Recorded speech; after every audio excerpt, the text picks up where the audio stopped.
My name is Anna, and I learned very young that silence is a weapon people use against you. They called me simple because I was quiet. My adoptive parents, the celebrated Mr. and Mrs. Preston, saw my silence as a blank canvas on which they could paint their own masterpiece of generosity. I was the dark, quiet girl they had so benevolently rescued from the forgotten corners of the foster care system, a living, breathing trophy of their progressive virtue. They never once thought to look behind my watchful, observant eyes, to question what lay buried in the stillness. They couldn't imagine that the frail, powerless girl they so easily dismissed held a secret, a history so deeply and terribly knotted into their own tapestry of lies that its unraveling would bring an entire kingdom of deceit crashing down in a packed American courtroom. They never ever suspected that the truth I held would make the most powerful judge in the state tremble.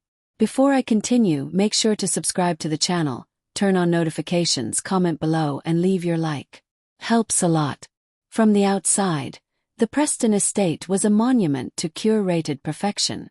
It was a sprawling colonial mansion nestled in the most verdant, exclusive suburb of the city, a world of hushed, plush carpets that swallowed every footstep, of antique silver gleaming under recessed lighting, and of imposing abstract art that didn't just say, "We're rich," it screamed it. Richard and Eleanor Preston were the royalty of this kingdom. Richard was the lauded head of the Preston Foundation, a philanthropic organization his family had established for urban renewal, a term I would come to understand had a chillingly different meaning. Eleanor was his perfect consort, a woman whose smile was as sharp, polished, and cold as the diamonds that graced her neck. They were pillars of the community, their names etched onto the brass plaques of hospital wings and university libraries. And then there was me. I was their final, most impressive acquisition, adopted at 10 years old. A scrawny, silent child with oversized, haunted eyes, lost in the system until they found me. At their lavish dinner parties, they would weave the tale of my salvation, their voices dripping with self-congratulation. They had plucked me from a future of grim statistics and given me a life beyond my wildest imagination. And on the surface, they weren't wrong. I was given a bedroom that looked like it belonged in a magazine, a wardrobe of beautiful clothes I felt like an imposter in, and an education at the most exclusive private schools. But it was a sterile, cold kind of comfort. I quickly understood I wasn't a daughter. I was a prop, a living testament to their magnanimity. They would call me their little miracle, but their eyes, when they thought I wasn't looking, told a different story. A story of pity, of deep-seated condescension, and the bone-deep certainty that I was, and always would be, fundamentally less than them. My role in this elaborate performance was simple. Be quiet, be grateful, and stay out of the way. I learned almost immediately that my thoughts were not welcome, my opinions were an inconvenience, and my ambitions were dismissed as quaint. I threw myself into my studies, excelling not because they encouraged me, but because the vast, silent library became my sanctuary. Books don't judge you. They don't look at you with pity. Knowledge became my secret rebellion, my silent superpower. To the Prestons, my straight A's were just another surprising, charming quirk of their little pet project. "Isn't it remarkable?" Eleanor would say to her friends over brunch. "What a stable environment can do." As I entered my teenage years, they discovered a new, practical use for my quiet, diligent nature. Richard began bringing work home from the Preston Foundation. He'd pile folders and boxes on the mahogany desk in his study and ask me to help with what he called the simple stuff. Filing donor receipts, organizing decades-old project folders, digitizing records. "It'll keep you out of trouble, Anna," he'd say with a dismissive pat on my head, never once dreaming that I was absorbing every name, every transaction, every faded memo. I was drinking in the very structure of their world. I became the unpaid, unofficial archivist of their lives, the silent keeper of the records they deemed beneath their notice. They saw a helpful, simple girl. In reality, I was learning their entire system from the inside out. The contempt was a constant, a low-frequency hum beneath the surface of our lives. It was in the way Eleanor would confide in her friends on the phone, her voice carrying through the cavernous house. "She's a sweet girl, of course, but very simple. It's to be expected, you know, given her background." It was in the way Richard would patiently explain a basic financial concept to me for the third time, using tiny words as if I were 5, while I was mentally calculating compound interest rates in my head. They spoke about me as if I weren't in the room, a ghost in their home, assuming I was either too slow to understand or simply not worth addressing directly. I was a piece of finely upholstered furniture, and they forgot that furniture can have ears. The breaking point, the moment that low hum crescendoed into a deafening roar, came the week before my 18th birthday. For 8 years I had clung to a single fragile hope, the right to see my adoption file. It was my only link to a life I couldn't remember, to parents who were just faceless ghosts in my mind. It was my legal right as an adult. After weeks of silent rehearsal, I finally found the courage to ask for it at the dinner table. Eleanor placed her sterling silver fork down with a delicate clink against her china plate. A mask of theatrical sympathy slid over her features. "Oh, honey," she cooed, her voice a silken river of condescension. "Why on earth would you want to dredge all that up? The past is the past. We're your family now. That's all that matters." Richard leaned forward, adopting his fatherly advice tone, a voice he used for lectures and pronouncements. "Anna, that chapter of your life is over. It was a tragedy, we know, but looking backward won't serve you. Your future is here with us. Let's not complicate things with unpleasantness." I held my ground, my voice small but steady. "It's my right. I need to know." Richard's face hardened, the charming facade dissolving to reveal the cold steel beneath. "The file is sealed for a reason, Anna. For your protection. We have decided it's best you don't see it. The matter is closed." The dismissal was suffocating, but the real gut punch landed a few days later, at one of their grand dinner parties. The air was thick with the scent of roasted lamb and expensive perfume. The guest list was a constellation of the city's elite, and shimmering at its center was a man they all seemed to orbit, Judge Lawrence Abernathy. He was a close family friend, a man with a booming laugh and a smile that never ever reached his cold, calculating eyes. At some point during the dessert course, a woman draped in diamonds, a friend of Eleanor's, turned her attention to me. "And what about you, Anna? What grand plans do you have for your future?" The table fell quiet. Every eye turned to me. I felt the heat rise in my cheeks. I took a steadying breath and said quietly but clearly, "I'm hoping to go to law school." You could have heard a pin drop on the Persian rug. And then it happened. Richard Preston, my adoptive father, let out a short, sharp bark of a laugh. It wasn't a kind laugh, not a chuckle of fatherly pride. It was a sound of pure, unadulterated, dismissive amusement. "Oh, sweetie," he said, shaking his head as if I'd just said I wanted to be a fairy princess. He turned to the entire table, a broad, patronizing grin on his face. "She gets these darling little ideas in her head." Eleanor chimed in, her voice like silk-wrapped poison. "She has such a wonderfully good heart," she informed their guests, patting my hand. "But she just doesn't have the sharpness for a world like that. It's so terribly competitive." The table erupted in a wave of polite, knowing chuckles. It was the laughter of the powerful, the insiders, at the absurd notion that an outsider could ever join their ranks. And I saw him, Judge Abernathy, crack a pitying, patronizing smile in my direction before taking a slow sip of his wine. They were all laughing at me, laughing at the sheer absurdity that I, their quiet little charity case, could ever dream of becoming one of them. In that moment, surrounded by the clinking of crystal and their soft, cruel laughter, something inside me didn't just break, turned to adamantium. All the hurt, all the years of quiet humiliation, of biting my tongue, of feeling like a ghost in my own life, all of it coalesced and hardened into a cold, diamond-hard resolve. They saw a powerless girl. They were about to learn just how wrong they were. I didn't cry. I didn't shout.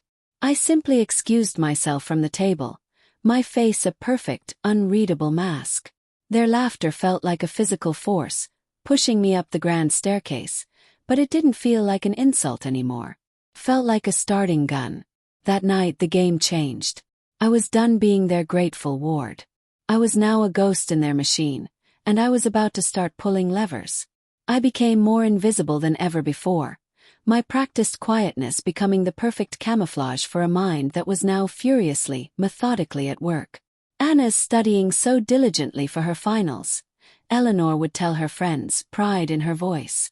They had no idea I wasn't studying calculus. I was studying them. The first loose thread appeared on a Tuesday night.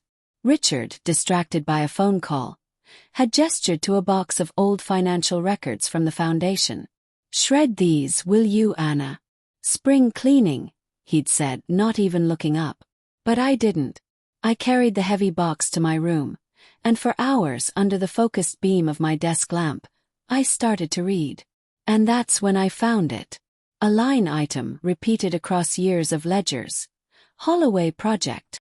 It was filed under special discretionary expenses, with enormous recurring payments wired to a holding company I'd never seen before. Abernathy Holdings, LLC. Abernathy. The name struck me like a jolt of electricity. Judge Lawrence Abernathy.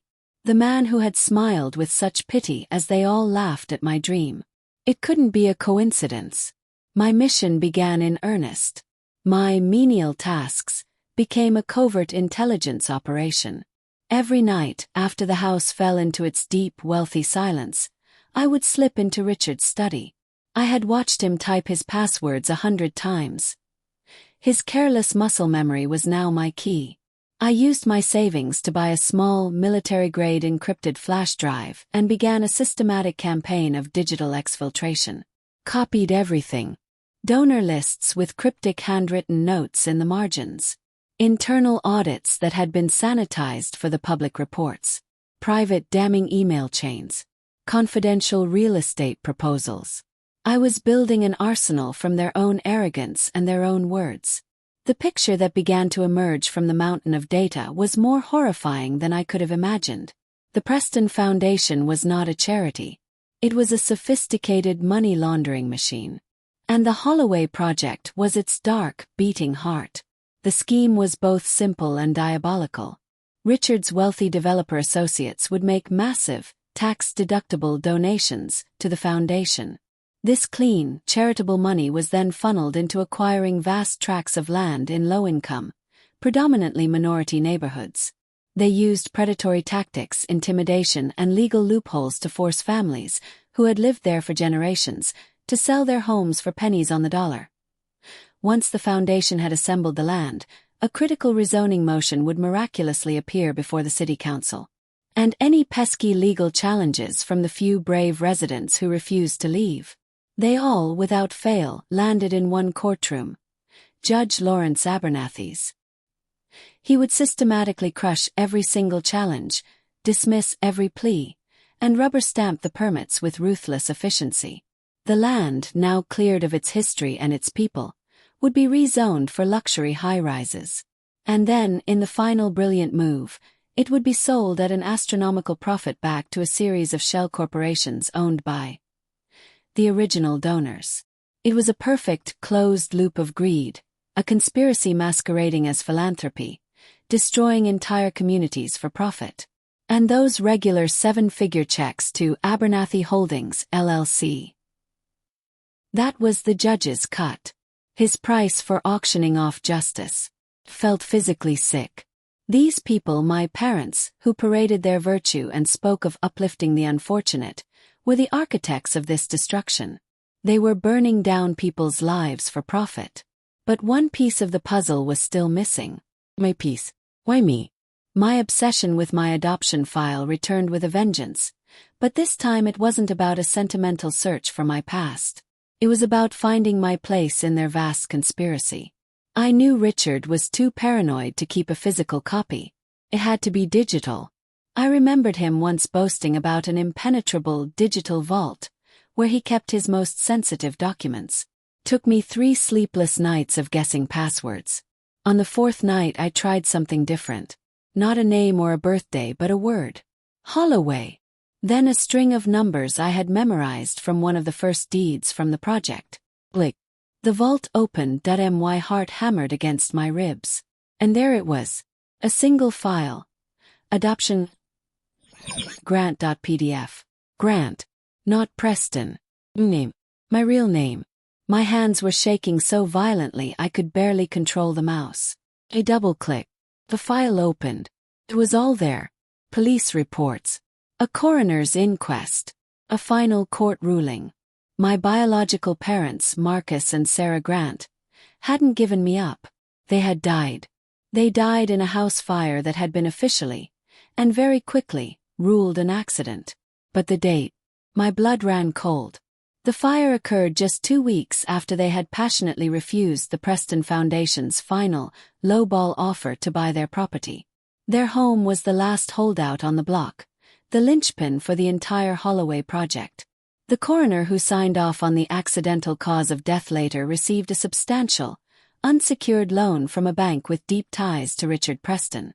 And the judge who closed the case with no further investigation, the very same judge who then signed the order to place the newly orphaned daughter of Marcus and Sarah Grant into an expedited private adoption, was Judge Lawrence Abernathy.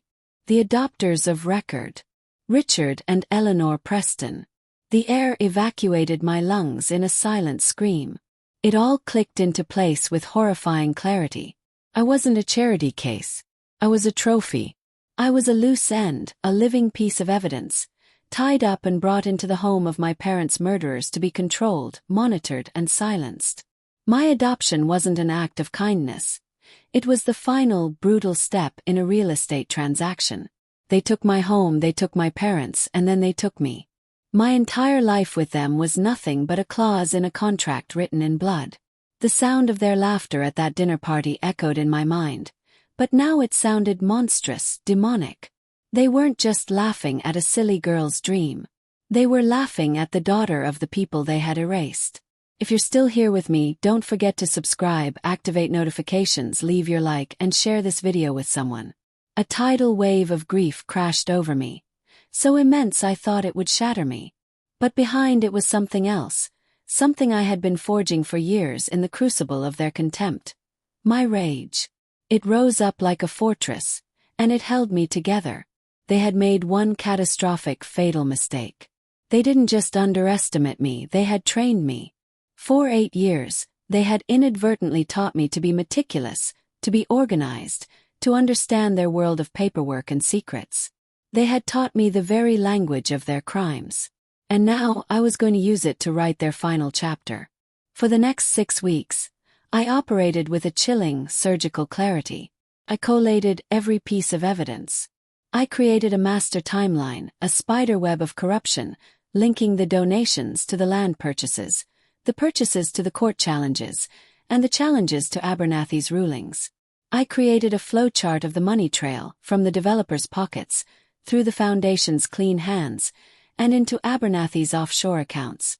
And at the very top of this pyramid of filth, I placed the police report on my parents' death and the adoption order, signed by the same judicial hand.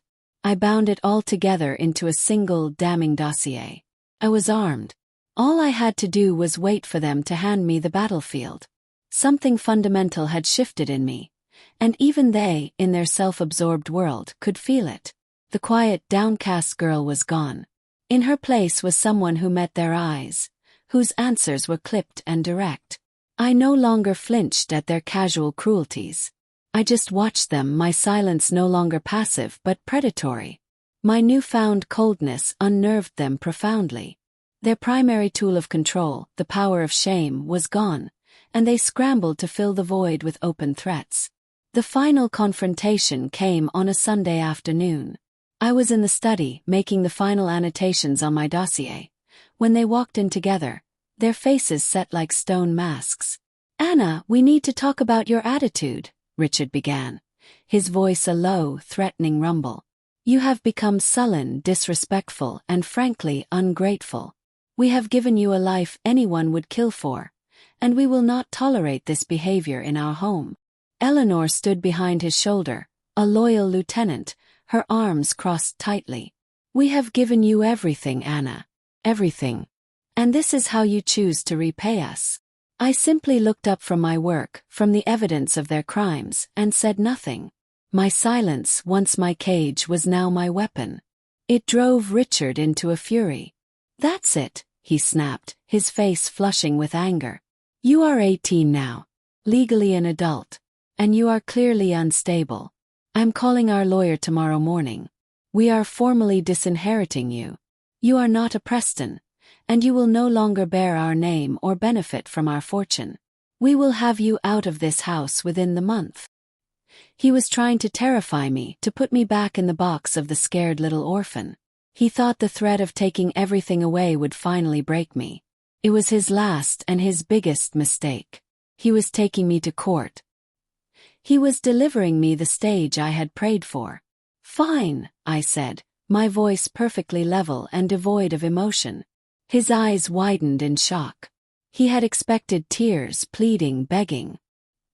He had not, in his wildest dreams, expected 2 syllables of calm acceptance. The day of the hearing arrived under a cold, bruised gray sky. It was a private family court matter, their petition to dissolve my adult adoption, citing my erratic and hostile behavior as the cause. But Richard, in his bottomless arrogance, couldn't resist the opportunity for my public humiliation. He had invited a curated audience of their society friends, many of the same people who had laughed at me around his dinner table. They were all there to watch the charity case finally get put in her place. The presiding judge, he had told me that morning with a triumphant smirk, would be none other than their dear and trusted friend, Judge Lawrence Abernathy. The courtroom was small and paneled in dark wood, but Richard had packed it. He and Eleanor sat at the plaintiff's table, whispering and smiling confidently to their lawyer. They looked utterly relaxed, on the verge of a great victory. I sat alone at the respondent's table. I had refused a court-appointed lawyer. I'll be representing myself, I had informed the bewildered clerk, which had earned another round of amused smirks from the Prestons. All rise, the bailiff called out. Judge Abernathy swept in, his black robes flowing around him like a dark cloud. He took his seat on high, scanned the room, and gave a tiny, almost imperceptible nod to the Prestons. Then his eyes fell on me, and I saw it again, that same old look of weary pity. He read their petition aloud in a bored monotone. Then he turned to me. Miss Preston, he said, the name sounding like a final insult. This is your opportunity to respond to these claims. Do you have a statement you wish to make? This was it. The air crackled with anticipation.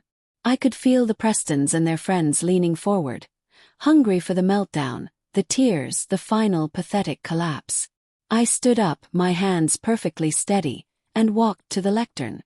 I placed my portfolio on its surface. I looked past the Prestons, past their smirking lawyer, and stared directly into the eyes of the man on the bench. Your Honor, I said, my voice clear and strong, ringing through the silent room. Before we discuss the matter of my inheritance, I believe there is a far more pressing issue before this court. A matter of significant public interest and criminal law. I let the words hang in the air. We need to discuss the Holloway project. The name landed in the quiet courtroom like a grenade. A ripple of confusion spread through the gallery. At his table, Richard Preston's confident smile froze, cracking like thin ice. Eleanor's manicured hand flew to the pearls at her throat. Judge Abernathy's face remained a stern mask, but a flicker of something new appeared in his eyes. Annoyance, caution. I'm not sure what a foundation project has to do with this family matter, Miss Preston, the judge said. His tone a clear and deliberate warning shot across my bow. You will, Your Honor, I replied, my voice unwavering. I reached into my portfolio and pulled out a single, neatly bound document. It was an inch thick, with a plain black cover. I placed it on the lectern with a solid, definitive thud. This dossier, I announced, my voice gaining strength with every word, contains meticulously documented evidence of a multi-million-dollar racketeering, tax evasion, and money laundering conspiracy orchestrated by Mr. Richard and Mrs. Eleanor Preston. A collective gasp swept through the room. Richard shot to his feet, his chair scraping loudly against the floor. Objection. This is outrageous. This is slander. She is a disturbed and vindictive child. She is lying. Judge Abernathy banged his gavel, a sharp crack in the tense silence, but his eyes were glued to that black binder on my lectern. "Mr. Preston, sit down. Ms. Preston, you are making extremely serious allegations under oath." "I am aware of that, Your Honor," I said. And then I locked my gaze onto his. I didn't raise my voice. I spoke with the quiet, chilling precision of an executioner laying out the facts of a man's last moments. The dossier is quite thorough. It details how the Preston Foundation was used as a vehicle to funnel money and acquire land through predatory and illegal means, land which was then rezoned for commercial profit through judicial corruption.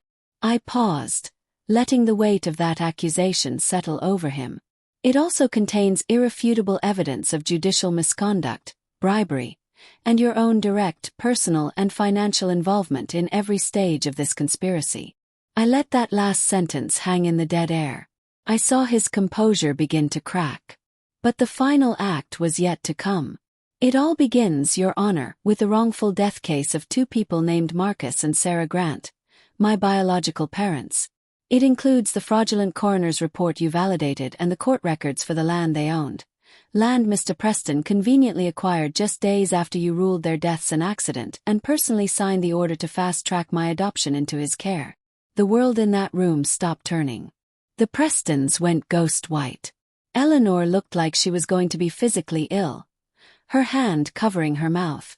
Richard was sputtering, his face turning a blotchy, apoplectic purple, but no words came out. But I wasn't looking at them anymore.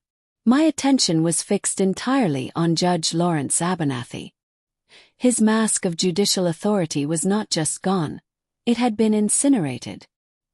His face, usually so ruddy and confident, had collapsed into a canvas of pure, primal terror. The color drained from his cheeks, leaving a sickly gray pallor. Beads of sweat popped on his forehead and began to trace paths down his temples. He opened his mouth perhaps to yell contempt of court, or bailiff, but only a choked, wet gurgle escaped his throat. His hand, the one resting on his gavel, began to shake.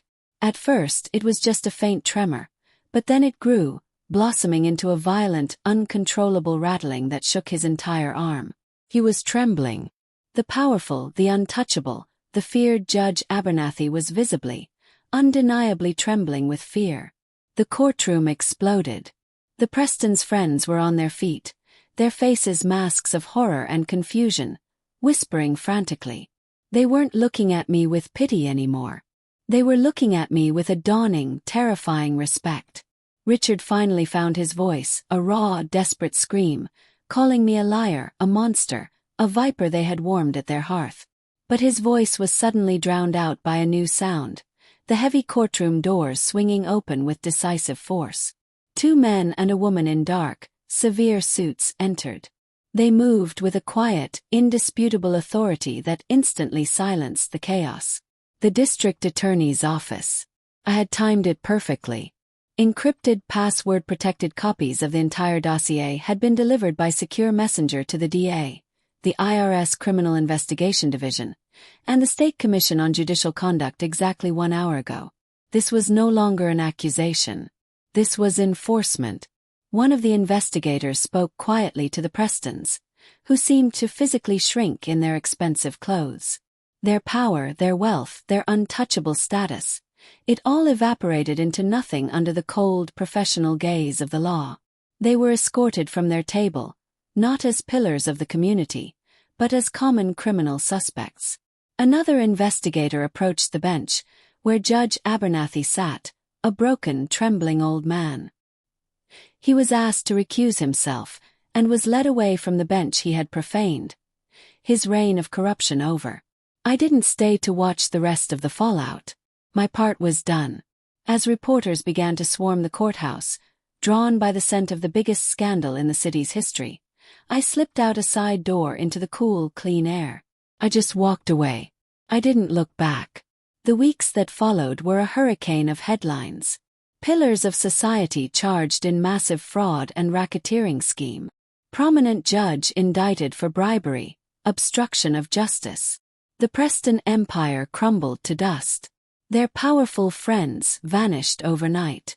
Their names were unceremoniously stripped from buildings and charity wings.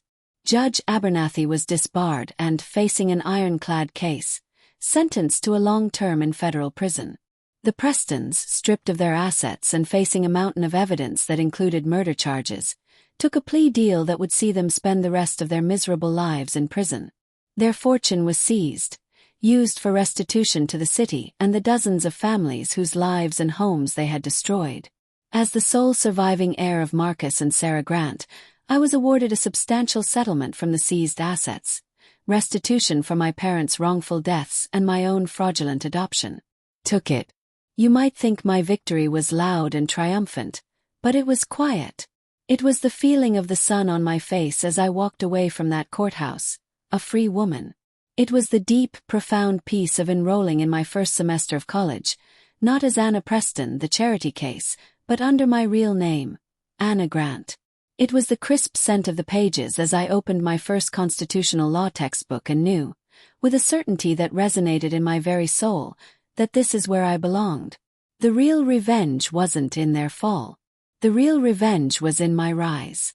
It was proving to myself, and to the ghost of a laughing dinner party, that the powerless, simple girl they had so casually dismissed had the strength to dismantle their entire corrupt world. Not with a shout, but with the quiet, undeniable power of the truth. They tried to bury my past, but instead I used it to bury them. Thank you for listening to my story. Please subscribe to the channel, turn on notifications, comment below, leave your like, and share this video with others.